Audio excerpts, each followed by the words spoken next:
سارے اعمال لیے۔ میرے محبوب صلی اللہ علیہ وسلم نے ایک مرتبہ حضرات صحابہ کرام سے فرمایا، میرے صحابہ آج تم میں سے نفلی روزہ کس نے رکھا ہے؟ تو سیدنا ابو بکر صدیق رضی اللہ تعالیٰ عنہ کھڑے ہو گئے، عرض کہ اللہ کے نبی میں نے رکھا ہے۔ اب میرے محبوب بھی روزوں کا اہتمام کرتے تھے، ابو بکر بھی روزوں کا اہتمام کرتے ہوئے نظر آتے ہیں۔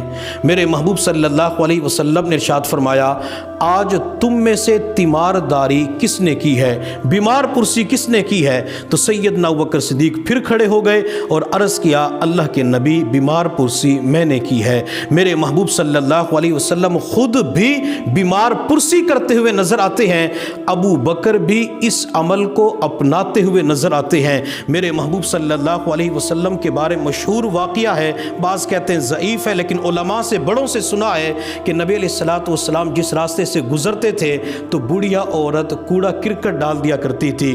چند دن نہیں ڈالا تو نبی علیہ السلام تیمار داری کے لیے تشریف لے گئے تو بوڑھی عورت نے اپنی بیٹی سے کہا کہ بیٹی دروازے پہ دیکھو کون ہے۔ جب بچی نے جھانک کے دیکھا تو پیغمبر اپنے صحابہ کے ہمراہ موجود تھے، تو بچی نے جا کے والدہ کو بتایا، امی میں آپ سے روزانہ کہا کرتی تھی گندگی نہ ڈالو، آج تو بدلہ لینے کے لیے آ گئے۔ تو ماں نے کہا بیٹی جاؤ دروازہ کھولو دیکھا جائے گا۔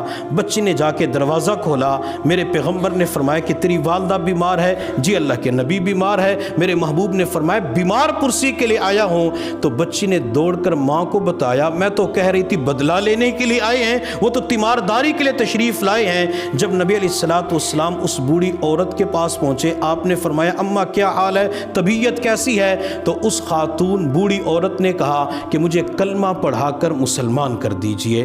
اب میرے محبوب تیمار داری کے لیے تشریف لے جاتے ہیں تو اللہ اس بوڑھیا عورت کو ایمان کی دولت عطا فرما دیتے ہیں۔ میرے محبوب صلی اللہ علیہ وسلم کے پاس ایک یہودی کا لڑکا آتا تھا،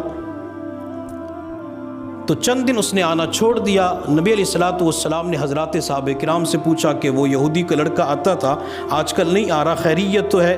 اللہ کے نبی طبیعت ناساز ہے۔ تو میرے محبوب صلی اللہ علیہ وسلم نے چند صحابہ کو ساتھ لیا اور اس یہودی کے بچے کی تیمار داری کے لیے تشریف لے گئے۔ جب نبی علیہ السلام وہاں پہنچے تو بستر کے اوپر لیٹا ہوا تھا۔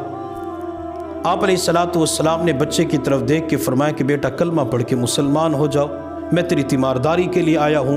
تو اس لڑکے نے اپنے والد کے چہرے کی طرف دیکھا، پھر نبی علیہ السلام کے چہرے کی طرف دیکھا، تو میرے محبوب صلی اللہ علیہ وسلم نے فرمایا بیٹا کلمہ پڑھ لو، جنت کی بشارت دیتا ہوں۔ چنانچہ اس بچے نے اسی وقت کلمہ پڑھا، چند لمحوں کے بعد اس کی روح پرواز کر جاتی ہے۔ اب میرے محبوب تیمار داری کے لیے تشریف لے گئے، اللہ نے اس بیمار پرسی کی وجہ سے اس بچے کو ایمان کی دولت عطا فرما دی۔ تو یہ بیمار پرسی ہمیں سیدنا صدیق اکبر کے اندر بھی نظر آتی ہے۔ میرے محبوب صلی اللہ علیہ وسلم نے تیسری مرتبہ اعلان فرمایا، میرے صحابہ آج تم میں سے جنازے کے ساتھ کون گیا تھا؟ تو سیدنا ابو بکر صدیق رضی اللہ تعالیٰ عنہ پھر کھڑے ہو گئے، عرض کیا اللہ کے نبی جنازے کے ساتھ میں گیا تھا۔ اب جنازے کے اندر شرکت ہمیں نبوت کی نظر بھی آتی ہے۔ نبی علیہ السلام خود نماز جنازہ پڑھایا کرتے تھے، آپ تشریف لے جاتے تھے۔ نبی علیہ السلام تو بعض صحابہ کرام کی قبور پہ بھی تشریف لے جاتے۔ حضرت طلحہ رضی اللہ تعالیٰ عنہ ان کی طبیعت ناساز تھی اور قباء نامی جگہ کی طرف ان کی رہائش تھی۔ نبی علیہ السلام ان کی تیمار داری کے لیے تشریف لے گئے۔ جب طلحہ کو دیکھا تو نبی علیہ السلام سمجھ گئے کہ چند لمحوں کا مہمان ہے۔ آپ نے اہل خانہ سے فرمایا کہ جب یہ دنیا سے چلا جائے تو مجھے اطلاع کر دینا۔ حضرت طلحہ کو تھوڑی دیر کے بعد ہوش آیا تو گھر والوں نے بتلایا کہ اللہ کے نبی تشریف لائے تھے۔ حضرت طلحہ نے وصیت کی اگر رات کے وقت میں دنیا سے چلا جاؤں تو اللہ کے نبی کو اطلاع نہ دینا، رات کے وقت مجھے غسل دے کر کفن پہنا کے نماز جنازہ پڑھا کے تدفین کر دینا۔ تو کسی نے کہا طلحہ اللہ کے نبی کو اطلاع کریں گے، تشریف لائیں گے، آپ کو سعادت ملے گی۔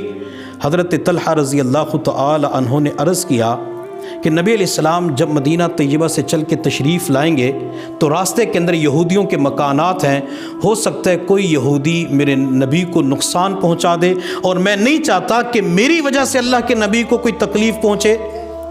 اللہ کی شان، طلحہ کا رات کے وقت انتقال ہو گیا، گھر والوں نے غسل دے کے کفن پہنا کے نماز جنازہ پڑھ کے تدفین کر دی۔ اگلے دن اللہ کے نبی کو اطلاع دی۔ تو میرے محبوب صلی اللہ علیہ وسلم نے فرمایا کہ مجھے طلحہ کی قبر پہ لے چلو۔ میرے محبوب طلحہ کی قبر پہ تشریف لے گئے۔ آپ علیہ الصلاۃ والسلام نے قبر کے پاس کھڑے ہو کے طلحہ کے لیے دعا مانگی، اے اللہ یہ طلحہ جب آپ کے پاس پہنچے آپ طلحہ کو دیکھ کر مسکرائیں، طلحہ آپ کو دیکھ کے مسکرائے۔ تو نبی علیہ السلام جنازے کے اندر بھی تشریف لے جاتے، نماز جنازہ پڑھاتے، اسی طرح قبور پہ بھی نبی علیہ السلام تشریف لے جاتے اور اپنے صحابہ کو دعا دیا کرتے تھے۔ تو نبی علیہ السلام نے نفلی روزہ، بیمار پرسی، جنازے کے بارے میں صحابہ کرام سے پوچھا تو تینوں مرتبہ ابو بکر صدیق رضی اللہ تعالیٰ عنہ کھڑے ہو جاتے ہیں۔ پھر میرے محبوب صلی اللہ علیہ وسلم نے ارشاد فرمایا، میرے صحابہ جس نے دنیا کے اندر چلتا پھرتا جنتی دیکھنا ہو تو ابو بکر کے چہرے کو دیکھ لے۔